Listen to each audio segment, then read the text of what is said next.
పదవీ విరమణ చేసిన వారిని ఓ దశ వరకు పొడిగించవచ్చు. అయితే వారి సేవలు నిరంతరం కోరుకుంటే కష్టమే. వారి అనుభవానికి తగ్గట్టు ప్రత్యామ్నాయం ఏర్పాట్లు తయారు చేసుకోవాలి. అయితే టీటీడీ దాన్ని పట్టించుకోకుండా రిటైర్ అయిన వారిని ఎక్స్టెన్షన్ చేస్తూ కొత్త వారికి అవకాశం ఇవ్వకుండా నిర్లక్ష్యం చేస్తుందన్న వాదన వినిపిస్తోంది. దానికి తోడు గత ప్రభుత్వ పెద్దలకు అడుగులకు మడుగులొత్తిన వారిని పోస్టుల్లో కొనసాగిస్తూ విమర్శల పాలవుతోంది. దాంతో కొండపై పదవీ విరమణ పొందిన వారు ఓవైపు, డిప్యూటేషన్ మీద వచ్చిన వారు ఇంకోవైపు ఇక్కడ పెత్తనం చేస్తున్నారు. అంటే వారికి కొండ మీద ప్రత్యామ్నాయం లేదా?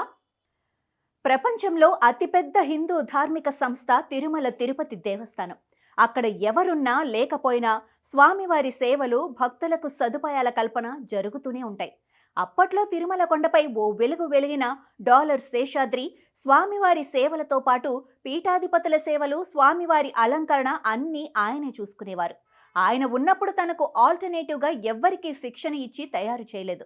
దాంతో ఆయన అనారోగ్యం పాలైనప్పుడు, చనిపోయిన తర్వాత కొంతకాలం స్వామివారి సేవల నిర్వహణకు టీటీడీ ఇబ్బంది పడిందన్న వాదనలు వినిపించాయి. ఇప్పుడు కూడా టీటీడీ అలాంటి అయోమయ పరిస్థితిలోనే ఉందని అంటున్నారు. ముఖ్యంగా రిటైర్ అయిన 8 మంది ఉద్యోగులు ఇంకా విధుల్లో ఉండగా వారంతా వివిధ విభాగాలలో కొనసాగుతున్నారు. ముఖ్యంగా అన్నప్రసాద కేంద్రం, ప్రింటింగ్ ప్రెస్, క్యూ కాంప్లెక్స్, వైకుంఠంతో పాటు అధికారుల సలహాదారులుగా వారు విధుల్లో ఉన్నారు.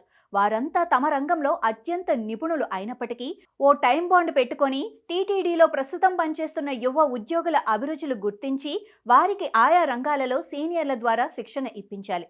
కానీ టీటీడీ పాలకవర్గం ఆ దిశగా చర్యలు తీసుకోవటం లేదు.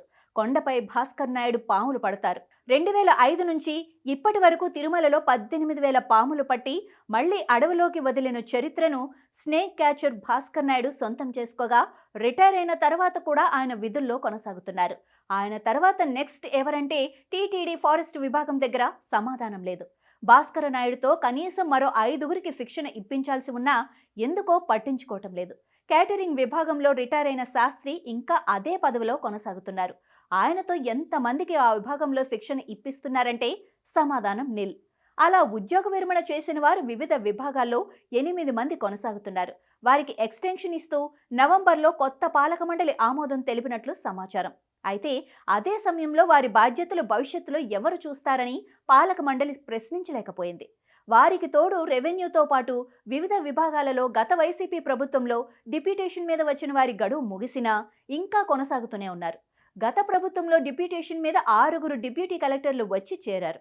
వారు 2019 ఎన్నికలతో పాటు స్థానిక సంస్థల ఎన్నికలలో వైసీపీకి అనుకూలంగా పనిచేసినందుకు నజరానాగా వారిలో కొంతమందికి టీటీడీలో అవకాశం కల్పించారు. అయితే వారిలో అత్యధికుల డిప్యూటేషన్ గడువు ముగిసిపోయింది. అయినా తిరిగి వెళ్లకుండా కొనసాగుతున్నారు.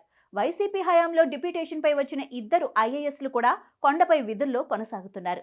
వారికి పక్కా వైసీపీ అభిమానులన్న బ్రాండ్ ఉంది. ఒకరు పెద్దిరెడ్డి అనుచరుడు అయితే మరొకరు ఏకంగా ఎన్నికల కమిషన్ విధుల నుంచి తప్పించిన అధికారి. అయినప్పటికీ కూటమి ప్రభుత్వం ఎందుకు చర్యలు తీసుకోవటం లేదన్న విమర్శలు వినిపిస్తున్నాయి. కూటమి పార్టీల క్యాడర్ సైతం ఈ వ్యవహారాలపై గుర్రుగా కనిపిస్తోంది. వారు ఫిర్యాదులు చేస్తున్నా అవి చెత్తబుట్టలకే పరిమితం అవుతున్నాయట. తాజాగా తిరుమల సన్నిధానంలో ఓ హోటల్ను టెండర్ ఒకరి పేరు మీద ఉంది. మరొకరు నడుపుతున్నారని అధికారులు సీజ్ చేశారు. అది జనసేన సానుభూతి పరుడిది. కానీ వైసీపీ నాయకుడు ఏకంగా అన్నదాన సత్రం సమీపంలో బెంగళూరుకు చెందిన కాంట్రాక్టర్ పేరుతో హోటల్ నడుపుతున్నా చర్యలు తీసుకోలేదు. కానీ జనసేన కార్యకర్త హోటల్ మాత్రం సీజ్ చేశారు. దానికి కారణం వైసీపీ కనుసన్నల్లో నడిచే అధికారులు ఇంకా టీటీడీలో కీలక స్థానాలలో కొనసాగుతూ ఉండటమే అని కూటమి కేడర్ ఆగ్రహావేశాలు వ్యక్తం చేస్తోంది. మరి 4వసారి సీఎంగా బాధ్యతలు చేపట్టి తిరుమలకు వచ్చిన చంద్రబాబు నాయుడు కొండపై సమూల ప్రక్షాళన చేస్తామని ప్రకటించారు. మరి ఆ దిశగా టీటీడీ పాలకవర్గం ఎప్పటికి చర్యలు చేపడుతుందో చూడాలి.